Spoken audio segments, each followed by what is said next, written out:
Halo dan salam sehat. Jumpa kembali di channel YouTube Nerly Adria. Topik di video berikut adalah latihan soal dan pembahasan soal untuk siswa SMK Kesehatan jurusan Keperawatan kelas 12 dengan mata pelajaran Keterampilan Dasar Tindakan Keperawatan atau yang sering ditingkat dengan KDTK. Soal yang pertama. Pada saat melakukan prosedur kerja membantu klien buang air kecil, pada tahapan kerja, urutan yang tepat setelah meletakkan perlak di bawah gluteal adalah setelah kita meletakkan perlak, kita melepaskan pakaian bawah klien. Lanjut. Dalam melakukan prosedur kerja memasang buli-buli panas, setelah mengatur posisi yang nyaman, maka tindakan yang akan dilakukan selanjutnya oleh asisten perawat adalah setelah memasang berarti kita B mengisi buli-buli panas dengan air panas.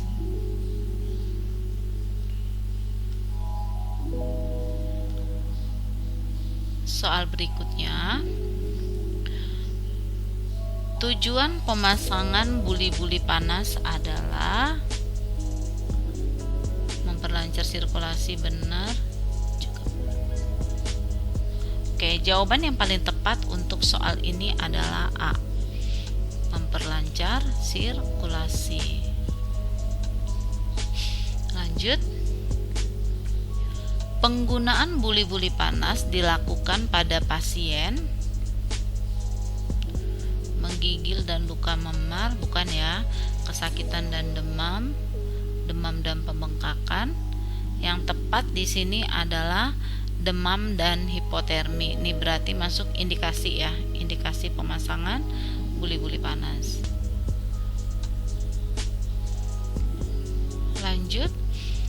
Ketidaknyamanan di daerah pubis, distensi, dan urin yang keluar dengan intake yang tidak seimbang, meningkatnya keinginan berkemih. Ini merupakan tanda-tanda dari infeksi saluran kemih, benar ya?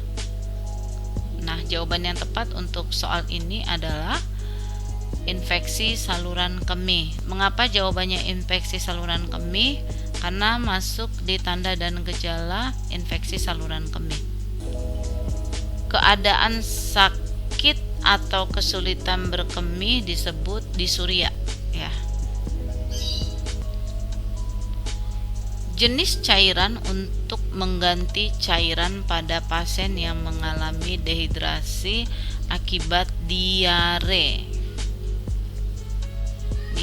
Asering, NaCl, dextrose. Yang paling tepat di sini cairan kristaloid. Tuan A usia 34 tahun akan dilakukan operasi pembedahan umum. Tindakan pengosongan usus yang tepat, maksudnya di sini adalah tindakannya ya. Tindakan yang tepat di sini adalah jawabannya adalah hukna tinggi ya. Ini mengapa jawabannya hukna tinggi? Seperti kita ketahui bahwa pengertian hukna tinggi ada suatu tindakan keperawatan memasukkan cairan hangat ke dalam kolon ascendens dengan menggunakan kanula usus. Tujuannya mengosongkan usus sebelum dilakukan tindakan operatif. Ya, salah satu tujuannya. Indikasinya juga pasien yang akan dilakukan tindakan operasi yang lama. Eliminasi yang jarang dan keras disebut yang jarang dan keras. Ini diare yang buang air besar lebih dari 4 kali, konsistensinya encer, kemudian berarti jawaban yang tepat di sini adalah konstipasi. Oke, baik, soal berikutnya. Tuan A usia 21 tahun mendapat terapi cairan 500 mili per 8 jam dan faktor tetesnya adalah 20. Pertanyaannya, hitunglah berapa tetesan per menit. Nah, di sini berarti kita harus tahu dulu rumusnya. Rumusnya adalah jumlah cairan dikali faktor tetes dibagi waktu dikali 60 detik. Berarti di sini 500 dikali 20 dibagi 8 dikali 60 detik.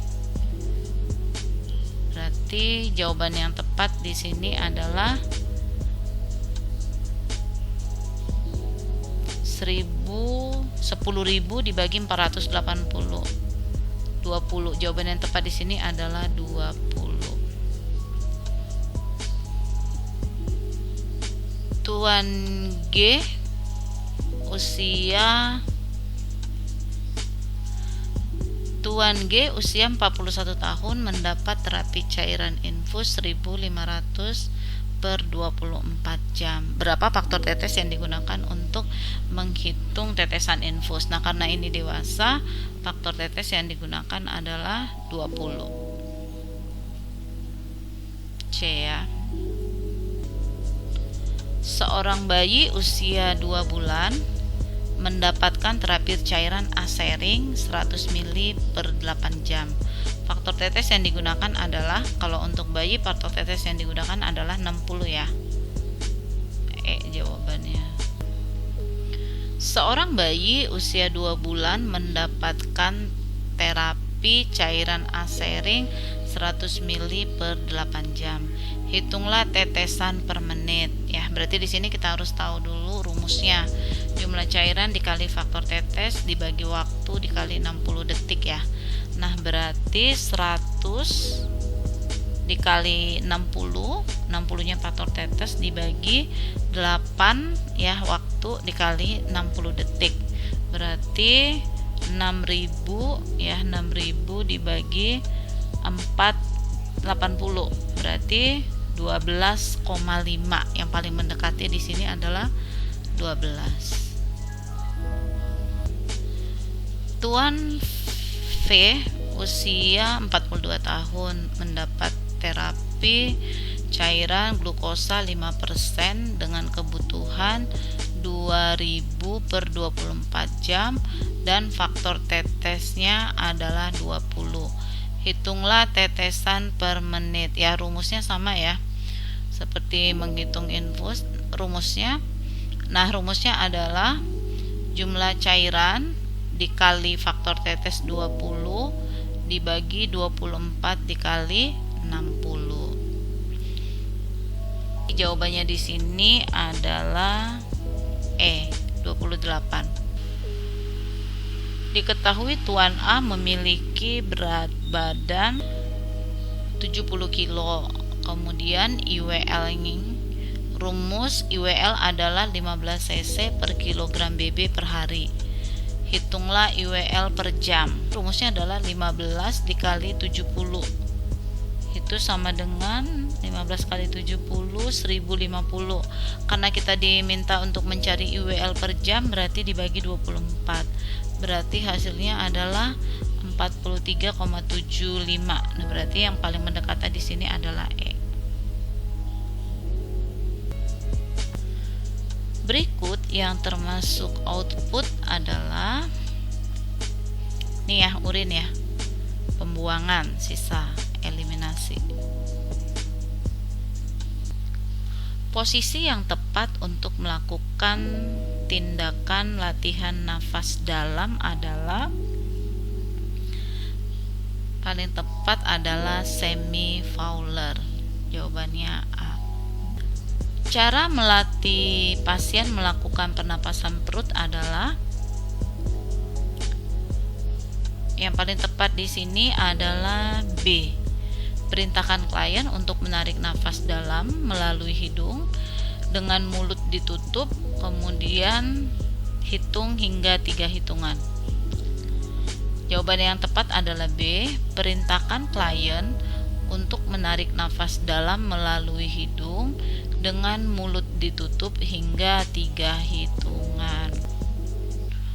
Pernyataan yang tepat mengenai batuk efektif adalah dilakukan dengan sengaja, dilakukan dengan terencana, dilatihkan terlebih dahulu. Jawaban yang tepat di sini adalah E.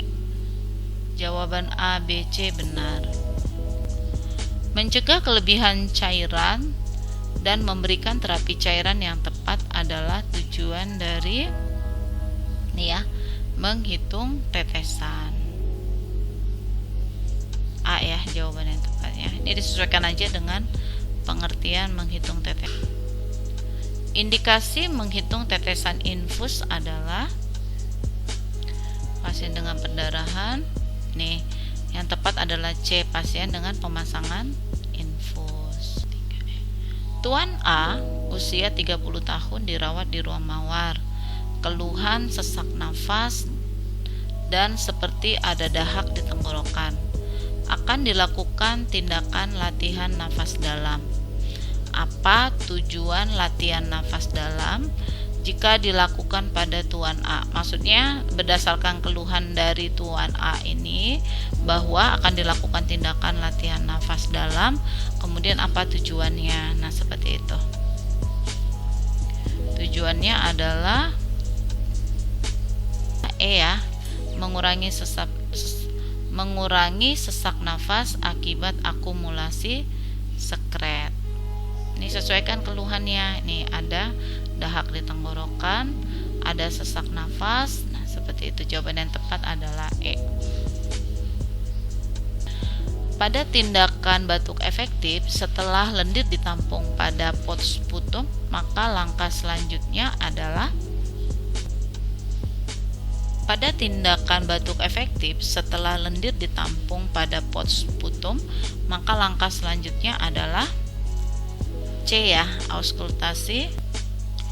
Tindakan yang dilakukan jika pasien mengalami keterbatasan ekspansi dada adalah batuk efektif nih ya, latihan nafas dalam. C. Kateterisasi adalah memasukkan selang plastik atau karet melalui. Nah, jadi untuk tindakan kateterisasi ini tindakannya dilakukan di organnya apa maksudnya? Ini ya, uretra. Nama lain dari BAK yang tidak terkontrol adalah D. Inkontinensia. Baik, cukup sekian latihan soal berikut. Like jika video ini membantu, komen jika ada pertanyaan. Terima kasih.